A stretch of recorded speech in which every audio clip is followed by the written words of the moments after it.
Hi, Rick Mercer here. Do you have any plans for Wednesday, February the 24th? Why not save a life by attending a concert? No, I'm not talking about some cheesy emo band saving your life metaphorically during some dark times. I'm talking about actually saving lives by supporting Spread the Net.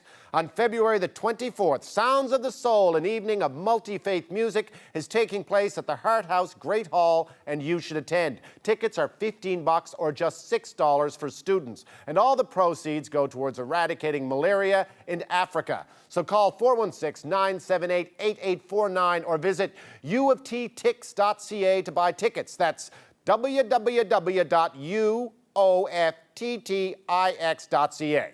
Remember, one net, $10 saves lives. Enjoy the show.